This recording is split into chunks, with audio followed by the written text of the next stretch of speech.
Enfin, redemmer de faune.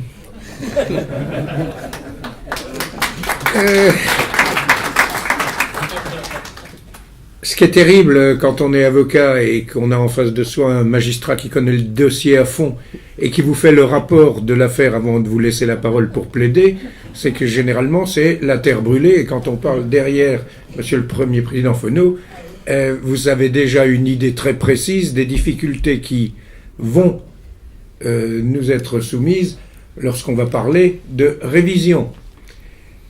J'ai un rare privilège, c'est celui d'être suffisamment âgé pour avoir connu encore de leur vivant des avocats de cette génération-là, et un avocat dont personne n'a parlé jusqu'à présent, mais je le fais sous le contrôle du bâtonnier Grunenwald qui est dans la salle. Nous avons l'un et l'autre connu le bâtonnier Strub, qui était un des 3 avocats de Joseph Rosset, et dont, dans ces dernières années où nous l'avons côtoyé, nous savions que ça avait été sa grande affaire, l'affaire Joseph Rosset. Pour le bâtonnier Strub, c'était son procès, de même que pour Marcel Mérius, le procès de Bordeaux avait été le sien, et que nous en avons goûté chacune des minutes du procès bien sûr, dans le détail, et nous nous en sommes nourris. Donc je résume en 2 mots ce que nous avons retenu, nous, du procès Rosset vu par le bâtonnier Strub. Et on a limité la casse, on espérait mieux, mais le principe d'une condamnation, on ne pouvait pas y échapper. Ce qu'on pouvait espérer, c'était à la limite une peine symbolique, ça c'était le mieux qu'on pouvait espérer, et ils avaient quand même prévu le parachute de secours, et au cas où ça tournerait mal, en espérant que par la voie parlementaire ou par n'importe quel moyen, etc., on pourrait arracher une grâce, voire dans le cadre d'une loi d'amnistie qui se serait appliquée comme ça a été le cas après le procès de Bordeaux, pouvoir remettre Joseph Rosset en liberté. Synthèse vue à chaud par un de ses défenseurs et tel qu'il nous l'a transmis. Alors, tout de suite, et ça c'est par rapport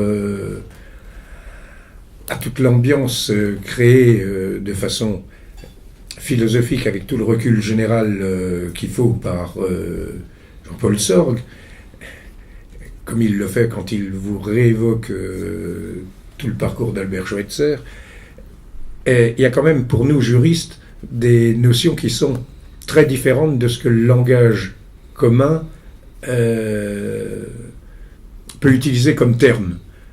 Depuis ce matin, et dans les articles de presse, on ne nous parle que de la réhabilitation de Joseph Rosset. Techniquement, pour des juristes, la réhabilitation, c'est totalement impossible. Pour faire bref par rapport à ce qu'a déjà dit le Premier Président Fono, la condamnation criminelle ne doit pas excéder 10 ans. Joseph Rosset avait été condamné à 15 ans d'une peine criminelle.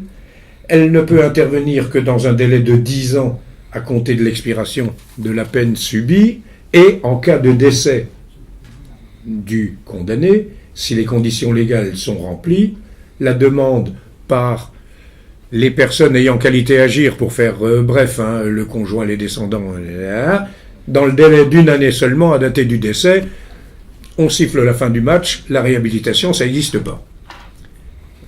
Donc, nous ne pouvons plus parler, au moment où je m'exprime, que d'une éventuelle révision. Et, vous avez bien compris en entendant Monsieur le Premier Président Fono, que par rapport à une procédure de révision devant la Cour de révision et de réexamen, une juridiction, là aussi, je pourrais dire, d'exception, tout à fait spéciale, ad hoc. 18 magistrats de la Cour de cassation, dont le président de la Chambre criminelle. Autrement dit, on prend le plus haut niveau de compétence en matière pénale dans le pays. Mais lesquels sont des juristes habitués au droit pénal, qui est un droit d'interprétation strict. On ne peut pas déborder au-delà de ce que la loi a strictement prévu. Et donc, une commission d'instruction qui examine d'abord la recevabilité de la requête, et qui après, si la requête est jugée recevable, la transmet, et la Cour statue. On a beaucoup parlé de l'affaire Dreyfus, parce que c'est la caricature pratiquement de l'erreur judiciaire devant aboutir à une réhabilitation, raison pour laquelle tout le monde y pense. On n'est absolument pas dans la même configuration, ne serait-ce que, et c'est l'obstacle majeur, parce que nous n'avons pas de descendants en ligne directe jusqu'aux arrière-petits-enfants inclus, et encore, quand je dis jusqu'aux arrière-petits-enfants, c'est depuis le 20 juillet 2014, avant, c'était pas possible jusqu'à un tel degré. On s'arrêtait au premier degré. Donc, au niveau déjà de la recevabilité, un gros problème. Donc, ce que nous avons de plus proche, quand on n'a pas les textes, c'est la jurisprudence. Est-ce qu'il y a des cas semblables? On l'a effleuré. Ce que nous avons de plus proche, comme cas, puisque c'est d'ailleurs celui qui a permis d'élargir les conditions de recevabilité, c'est l'affaire Seznec. Bon. Le dernier arrêt, il est de 2006, décembre 2006, où la Cour estime que la requête qui avait été présentée n'est pas recevable en l'absence de tout fait nouveau. Vous avez bien compris que toute la notion d'une révision tourne autour d'un élément essentiel qui est le fait nouveau, et le deuxième, mais qui n'est pas le moindre, et qui, en ce qui me concerne, est celui qui pose le plus de problèmes, c'est la qualité pour agir. Dans l'affaire Seznec, il y avait eu une première inimaginable, un cas que personne n'avait jamais vu et que même les plus audacieux n'auraient pas osé imaginer, à savoir que c'est le garde des Sceaux en personne, à l'époque c'était Madame Lebranchu, qui avait saisi la Cour de révision. Autrement dit, le ministre de la Justice en personne. Alors, je ne sais pas quelle sera la possibilité d'une éventuelle saisine par un garde des Sceaux dans l'avenir, ou, à défaut de garde des Sceaux, si le procureur général, les autres personnes désignées comme ayant qualité pour agir le pourraient, mais c'est autour de cette qualité pour agir que se situe la vraie difficulté, le véritable os qui empêche pour l'instant d'avancer. Alors, possibilité d'en sortir. Je réponds à une des questions posées, je crois, par M. Sorg. Il est évident que le cercle Joseph Rosset n'a pas qualité pour agir. Du temps qu'il existait, le conseil régional eut, le cas échéant, était... Non, mais il a une personne morale, il existe, il a une éventuelle qualité pour agir. Après, la question qui serait posée à son niveau, à lui, dans son niveau de compétence, c'était dans l'intérêt pour agir, qui est encore une notion distincte. Mais, en admettant, je rappelle simplement que dans le cas de la famille Seznec,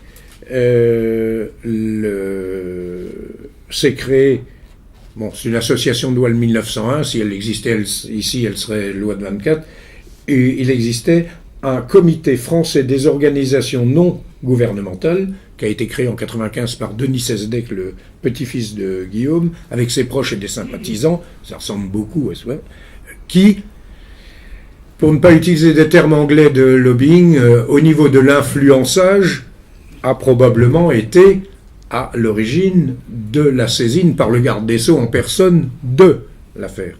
À défaut, et ce sera ma conclusion, mais ça rejoint également la balle dans le camp de l'État, ce serait par la voie parlementaire si on admettait que les conditions de recevabilité de l'action, au niveau de la qualité pour agir des personnes qui peuvent mettre en route l'action, au-delà des arrière-petits-enfants, enfin, de toute la branche familiale et des personnalités, depuis le garde des Sceaux jusqu'au procureur général, etc., qui ont qualité, étaient étendues à d'autres personnes et qu'à ce moment-là, il soit possible d'envisager un recours en révision, avec une dernière précision, mais elle est importante, et si vous retenez de mon intervention que ça, ce sera celle-là, c'est qu'en aucun cas, la Cour de révision ne refera le procès de Joseph Rosset.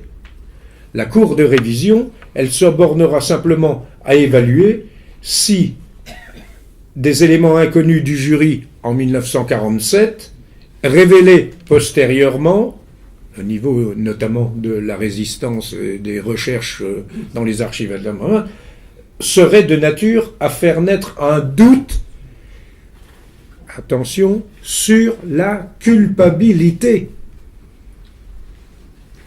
Autrement dit, pas sur la qualité de la procédure suivie, ni sur le quantum de la peine, mais sur la culpabilité, le principe de la culpabilité. Je me réfugie, Monsieur le Président Fono, c'est que les avocats aiment se réfugier derrière la citation comme ça, même si ça choque, on ne peut rien leur reprocher, et donc Guillaume d'Orange sera ma conclusion. Rien ne sert d'espérer pour entreprendre, ni de réussir pour persévérer.